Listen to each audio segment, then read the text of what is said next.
أعوذ بالله من الشيطان اللعين الرجيم بسم الله الرحمن الرحيم الحمد لله رب العالمين والصلاة والسلام على خير خلقه وخاتم الأنبياء والمرسلين محمد صلى الله عليه وآله وسلم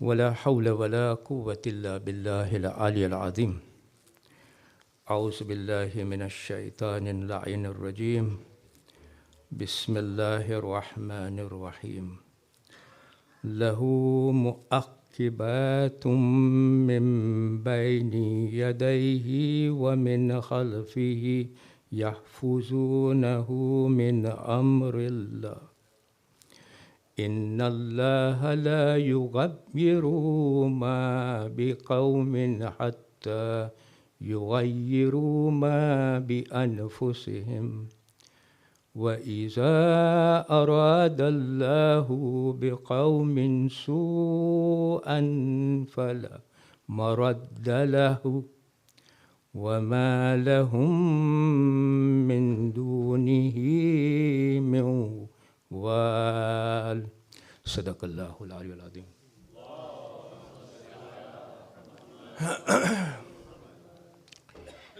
તો આપણું જે સબ્જેક્ટ મેટર છે ભાઈઓ તથા બહેનો સલામુન અલૈકુમ વરહમતુલ્લાહિ વબરકાતુહુ.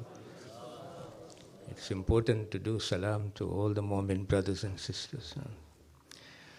તો આપણો જે સબ્જેક્ટ મેટર છે તે છે સુરત અલ-રાદ. એ આપણે કન્ટિન્યુ રાખશું. ગયા અઠવાડિયે જ્યારે આપણે અહીંયા ભેગા થયા હતા ત્યારે આપણે આયત નંબર 9 અને આયત નંબર 10નું ડિસ્કશન કર્યું હતું. આજે આપણે આયત નંબર 11મીની ચર્ચા શરૂઆત કરશું. હવે 11મી જે આયત છે ને તે જરાક લાંબી છે. એમાં સબ્જેક્ટ મેટર જરાક મને એક્સપાન્ડ કરવું પડશે. એટલા માટે આપણે 11મી આયત આ વીકેન્ડમાં રાખશું. એટલે કે પહેલો ભાગ આપણે આજે કરશું અને એની જે છેલ્લો ભાગ છે તે આપણે કાલે કરશું ઇન્શાઅલ્લાહ. તો પહેલાં 11મી આયત ઉપર આવે તો just for our own sort of સમજણી માટે આપણે 9મી અને 10મીમાં જરાક થોડોક આશો પ્રકાશ પાડીએ. અલ્લાહ સુબહાન વ તઆલા 9મી આયતમાં આપણું ધ્યાન ખેંચે છે કે અલ્લાહ સુબહાન વ તઆલા ગૈબ અને જાહેર વસ્તુઓ જાણે છે. That means that he is the knower of unseen and sin. અને 10મી આયતમાં અલ્લાહ સુબહાન વ તઆલા આપણું ધ્યાન ખેંચે છે કે તમે ધીમેથી વાત કરો. કોઈ ધીમેથી વાત કરે કે કોઈ અવાજથી વાત કરે કે કોઈ રાતના સંતાઈ જાય કે પછી દિવસમાં હરે ફરે, આ બધા અમાલોનું ઇલ્મ અલ્લાહ સુબહાન વ તઆલાની સામે સરખું છે. વોટ ઇટ મીન્સ કે જો અહીંયા આપણને 9મી આયત ઉપર ક્યાં એમ્ફેસાઇઝ કર્યા? He is a knower of the unseen and seen. So that ilm, that knowledge, that he is a knower, emphasize ત્યાં કરે છે અલ્લાહ સુબહાનહુ વ તઆલા. અને અહીંયા 10મી આયતમાં આમાલ ઉપર એમ્ફસાઇઝ કરે છે, એક્શન ઉપર એમ્ફસાઇઝ કરે છે. મતલબ કહેવાનો એ છે કે અલ્લાહ સુબહાનહુ વ તઆલા is aware of everything that is happening with you, around you, everywhere. હવે જો આ આપણે લઈ લઈએ તો 11મી આયતમાં હવે અલ્લાહ સુબહાનહુ વ તઆલા આપણે ધ્યાન ખેંચે છે કે દરેક માણસો માટે અમુક ફરિશ્તાઓ રાખ્યા છે આગળ અને પાછળ, જે એ ઇન્સાનની હિફાજત કરે છે અલ્લાહ સુબહાનહુ વ તઆલાના હુકમથી. સમજ પડી? ઓકે. હવે આપણે આ પાઠને આજે એનાલાઇઝ કરશું અને પછી ટુમોરો આપણે જે છેલ્લો ભાગ છે એને એનાલાઇઝ કરશું. તો અહીંયા અલ્લાહ સુબ્હાનહુ વ તઆલા શરૂ કરે છે લહુથી, લહુ મુઅક્કિબાત. તો લહુ એટલે કે હી ઇંગ્લિશમાં આપણે કહીએ, ઓર ફોર હિમ, અથવા ઇન્સાન, અથવા દરેક એક ઇન્સાન, દરેક માણસ. That's how he starts. પછી શબ્દ જે યુઝ કરે છે એ છે મુઅક્કિબાત. મુઅક્કિબાતનો એકચ્યુઅલ મિનિંગ શું થાય છે કે જ્યારે એ શબ્દ ક્યારે યુઝ થાય છે કે જ્યારે એક માણસ બીજા માણસને ફોલો કરતો હોય, to follow one upon another, or to follow someone in his footsteps, for example. પણ અહીંયા જે મુઅક્કિબાત શબ્દ યુઝ થયો છે, એ શબ્દ યુઝ થયો છે એ રિફર કરે છે ફેરિશ્તાઓ, કે જે ફેરિશ્તાઓ એકબીજાને ફોલો કરતા હોય છે, શિફ્ટમાં કામ કરતા હોય, રોટેશન કરતા હોય. કહેવાનો મતલબ એ છે કે અલ્લાહ સુબ્હાનહુ વ તઆલા આ એક ગ્રુપ ઓફ ફેરિશ્તાઓને મુકર્રર કર્યા છે કે જેઓને એક કામ સોંપવામાં આવ્યું હોય અને they do it in terms of shift, or અમુક દિવસો એટલે કે અમુક ભાગ દિવસનો એક ફેરિશ્તો કરે અને અમુક ભાગ રાતનો ભાગ ફોર એક્ઝામ્પલ બીજો ફેરિશ્તો કરે, પણ they follow each other and they perform the work that they are suppose to perform. એ લોકોને જે જવાબદારી આપવામાં આવી હોય તે જવાબદારી એ લોકો ફોલો કરતા હોય. ને અહીંયા અલ્લાહ સુબ્હાનહુ વ તઆલા આપણું ધ્યાન ખેંચે કે એ લોકોને કઈ જવાબદારી આપવામાં આવી છે? હિફાજત કરવાની, ચોકી કરવાની. કોની? ઇન્સાનની. ના ઇટ્સ ઇમ્પોર્ટન્ટ ટુ અન્ડરસ્ટેન્ડ કે આ મુઅક્કિબાત જરાક વધારે આપણે અન્ડરસ્ટેન્ડ કરીએ.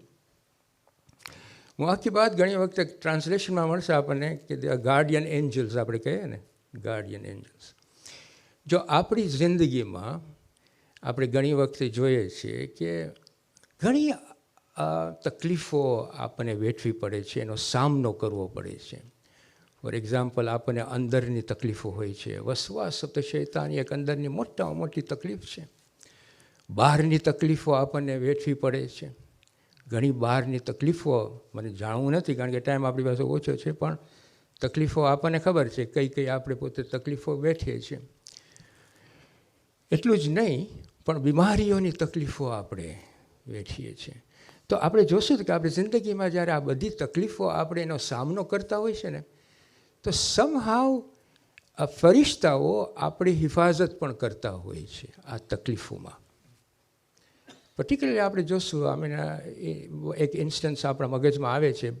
બાળપણમાં આપણે જ્યારે છોકરાઓ હોય, એ છોકરાઓ એક તો એ લોકોને ડેન્જર ખબર ન હોય, એક. બીજું કે એ લોકોને સમજણી પણ ન હોય કે અહીંયા ક્યાં ડેન્જર છે. છતાંય ઘણી વખતે આપણે જોઈએ છીએ કે એ બચ્ચો આ ડેન્જરમાંથી પસાર થઈને નીકળી આવે છે. 2 માળથી પડે તોય પણ એને લાગતું નથી, અને જો લાગે તો અમુક વાઇટલ ઓર્ગન્સ પણ બચી જાય છે. આપણે ઘણી વખતે એવા એક્સિડન્ટમાંથી આપણે બહાર નીકળી, આટલું ખરાબ એક્સિડન્ટ થયું હોય પણ આપણને કાંઈ પણ ઈજા ન આવી હોય, ક્યાંય પણ આપણે લાગ્યું ન હોય. સો અહીંયા આપણને અહેસાસ થાય છે કે દેર ઇઝ સમથિંગ કે આપણું ધ્યાન રાખે છે. અલ્લાહ સુબ્હાનહુ વ તઆલા is making it very clear અહીંયા કે તમારા માટે મેં ગાર્ડિયન એન્જલ્સ રાખ્યા છે. હવે ગાર્ડિયન એન્જલ્સ રાખ્યા છે, પણ જ્યારે અલ્લાહ સુબ્હાનહુ વ તઆલાનો ઈરાદો આવી જાય છે ને, એક હુકમ આવી જાય છે ને, તો એ લોકો હટી જાય છે. પછી દે અલાવ દેટ પર્ટિક્યુલર ઈરાદો અથવા હુકમ to then fulfil, or the consequences એના જે હોય એ પછી they are not going to stop, or they are not going to interfere in any way. They allow it.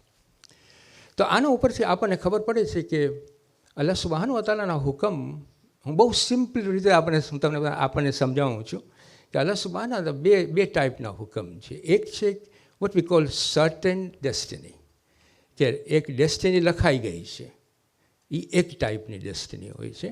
અને બીજી ડેસ્ટિની જે છે એ ડેસ્ટિની લખાણી નથી, અનરિટન ડેસ્ટિની છે.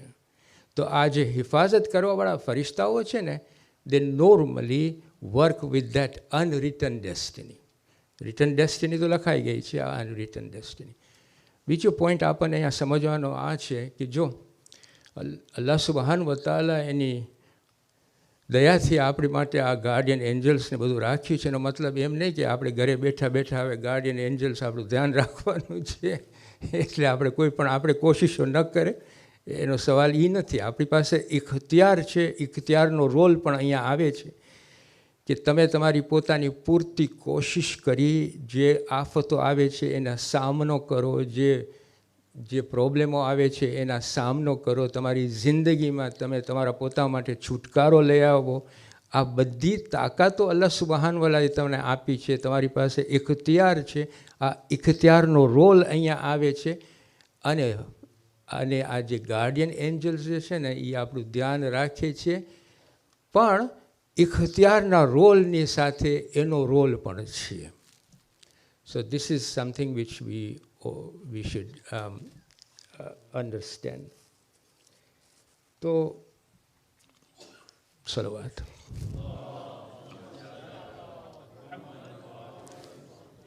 આ જો સમજ પડી ગયો તો પછી આપણે જરાક આગળ વધીએ, because I want to also explain another expression અહીંયા જે યુઝ થયું છે તે બૈની યદૈહી વ મિન ખલ્ફિહી. આ પણ એક્સપ્રેશન અલ્લાહ સુબહાન વ તઆલા અહીંયા આ આયતમાં યુઝ કરે છે. આ એક્સપ્રેશનનો અર્થ આવી રીતે છે કે આગળથી અને પાછળથી ફરિશ્તાઓ આપણા હિફાજત લે છે. તો આના બે અર્થ મુફસ્સિરો આપણને આપે છે. એક અર્થ આ છે કે આપણા જાનની હિફાજત ફરિશ્તાઓ કરે છે.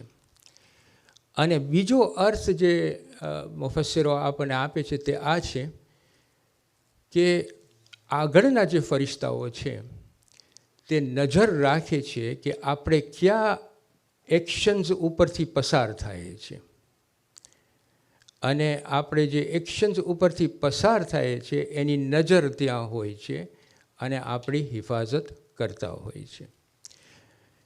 હવે એ લોકોનું કામ ખાલી હિફાજત કરવાનું જ નથી, એ લોકોનું કામ લખવાનું પણ છે. અને આપણને અલ્લાહ સુબહાન વ તઆલા સૂરા ઇન્શિકાતમાં એકચ્યુઅલી આ સબ્જેક્ટ મેટર ડીલ કરે છે. એમાં કહે છે, એ ઇન્સાન તું બહુ મહેનતથી અને તકલીફોથી તું મારી પાસે આવે છે, કે તારી જિંદગીમાં તું બહુ તકલીફથી મારી પાસે આવે છે અને જરૂર તું મારી પાસે આવીશ, પણ બી એટેન્ટિવ કે આ ફરિશ્તાઓ જે છે ને એ તું શું કરે છે એ બધી એની નજરમાં છે. હવે એનો મતલબ મુફસ્સિરો કહે છે કે નોટ ઓનલી ઇઝ ધી ફરિશ્તાઓ looking at what we are doing, but they are also writing it. In fact સૂરા કાફમાં વર્સ નંબર 17 ને વર્સ નંબર 18માં અલ્લાહ સુબહાન વ તઆલા એકચ્યુઅલી સમજાવે છે કે અલ્લાહ સુબહાન વ તઆલા બે ફરિશ્તાઓ નિભ્યા છે, એક જમણા અને એક ડાબા, અને એ લોકોની મુલાકાત પણ થતી હોય છે. આ જમણો જે ફરિશ્તા છે એનું નામ છે રકીબ, અને રકીબ જે લખતો હોય છે એ આપણા નેકીના કામો લખતો હોય છે, અને અતીદ છે તે બુરાઈઓના કામો લખતો હોય છે. સો we can now understand કે આ જે આખી વાત છે, જે આ ટોળું જે ફરિશ્તા આપણે ઘેરી લીધા છે, આપણું ધ્યાન રાખતો હોય છે, તેઓના કામો શું છે? હિફાજત કરવાનું કામ છે, નજર રાખવાનું કામ છે, અને લખવાનું પણ છે કે આપણે શું કરી રહ્યા છે. હવે સવાલ એક ઊભો થાય છે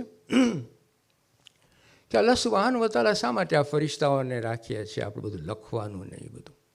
આપણે એ નથી કરી શકતા, પોતે આપણે વાકેફ નથી કે આપણે શું કરી રહ્યા છે. અને અંતે અલ્લાહ સુબહાન વ તઆલાને તો બધી ખબર હોય, તો શા માટે આ ફરિશ્તાઓ રાખ્યા છે? એકચ્યુઅલી આ સવાલ ઇમામ જાફર સાદિક અલૈહિસ્સલામને કરવામાં આવ્યો હતો.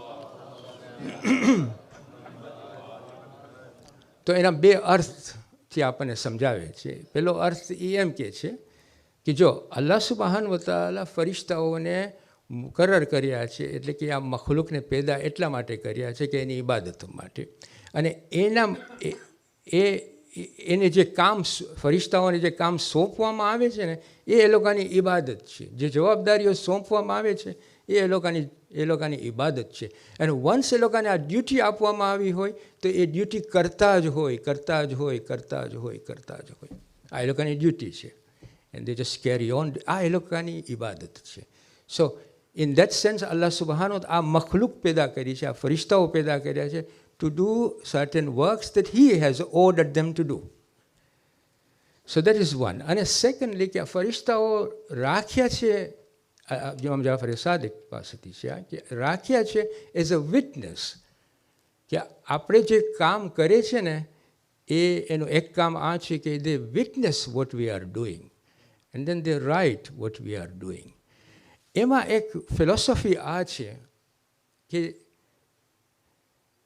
ઇમામ જાફર સાદિક સમજાવે છે કે જો આ ફરિશ્તાઓ તમને ખબર હોય કે હવે આ ફરિશ્તાઓ વિટનેસ કરે છે તમારા કામને, then તમે સાવચેતી રાખશો. You will try and do or you will better yourself. Actually આપણી ફિતરતમાં છે એ, બરાબર કે નહીં? આજે હું એ બૂમ બરાડા પાડું છું, મારે બાથરૂમમાં હું બધું જ એને કરીશ, બૂમ બરાડા પાડીશ, જે મને બોલવું એ બોલીશ. અહીંયા હું નથી કરતો ને, ન કરી શકું, કારણ કે મને તમે કહેશો આ ગેલો થઈ ગયો છે. કાં તો કોઈ મારી સાથે અહીંયા મારી પાસે હોય તો મારું behaviour would be excellent behaviour, કારણ કે મને ખબર છે આ બધા મને જોઈ છે. આજે હું એ કૂદકા મારવા બેઠું તો તમે કીધું મને હસો કે નહીં હસો, મારા ઉપર હસો તમે. I want do it because અમારામાં ફિતરત છે કે માણસો મને જોઈ છે. If we have that psychology કે ફરિશ્તાઓ આપણું ધ્યાન રાખે છે, એક તો હિફાજત કરે છે, નજર છે કે આપણે ક્યાં કામો થ્રુ પસાર કરે છે, એ લોકોની નજરમાં છે કે આપણે ક્યાં કામ કરે છે. જો આપણને ખબર હોય ને આ ગૈબ ઉપર આપણું ઈમાન હોય અને હોવું જોઈએ, દેન આપણે સાવચેતી રાખશું, આપણા કામમાં સાવચેતી રાખશું. તો આ ઇમામ જાફર સાદિક સમજાવે છે આવી રીતે. છેલ્લું રિવાયતમાં એ પણ છે કે આ જે કામો લખાય છે, I have red it, I haven't seen any hadith on it, but I have read it કે આ કામો પૈગંબરો, ઇમામો અને મલાઈકાને પણ આ કામો જોઈ છે. લાસ્ટલી આપણને એ સમજવાનું છે કે જો હદીસ છે કે 2 ફરિશ્તાઓ દિવસ માટે રાખ્યા છે અને 2 ફરિશ્તાઓ રાત માટે રાખ્યા છે. તો જે દિવસના છે એ ફજરથી શરૂ કરે છે પકા સૂરજ આથમે ત્યાર સુધી, પછી ડ્યુટી લઈ લે છે રાતનો ફરિશ્તો જે સૂરજ આથમે ત્યારથી પકા અવલે ફજર સુધી. તો અહીંયા આપણને લિટરેચરમાં મળે છે કે અવલે ફજરનો ટાઈમ, ફઝીલતનો ટાઈમ બહુ ઇમ્પોર્ટન્ટ એ માટે રાખવામાં આવ્યું છે કે એ ટાઈમે બોથ ધ નાઇટ ફરિશ્તા અને ડે ફરિશ્તા આર ટુગેધર, અને જે કામો એ ટાઈમે આપણે કરતા હોય ને, એ ટાઈમે આપણે કયું કામ કરીએ છીએ? અવ્વલે ફજર પહેલાં કયું કામ કરીએ છીએ? સલાતુલ. તો એવા કામો બંને ફરિશ્તાઓ લખતા હોય છે લોકોની કિતાબ, because at that time both the ફરિશ્તાઝ are present.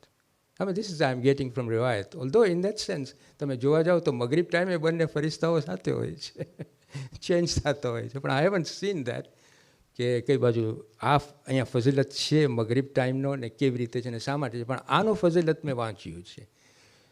So with that આપણે એન્ડ કરીએ અહીંયા.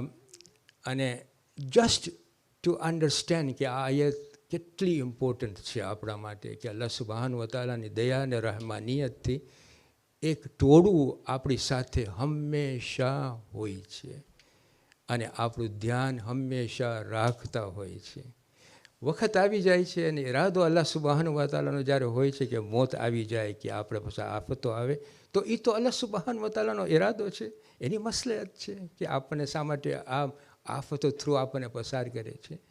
અને ફોર આપણે ઈમાન લેવાવાળાને ઈમાનવાળાઓ તો એની મસલહત ઉપર તો આપણે સબમિટ કરીએ છીએ, બરાબર કે નહીં?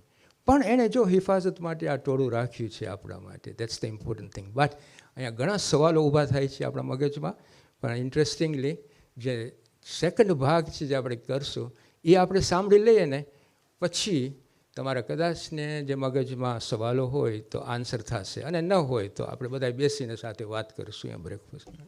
અસ્સલામુ અલૈકુમ વરહમતુલ્લાહિ વબરકાતુહ.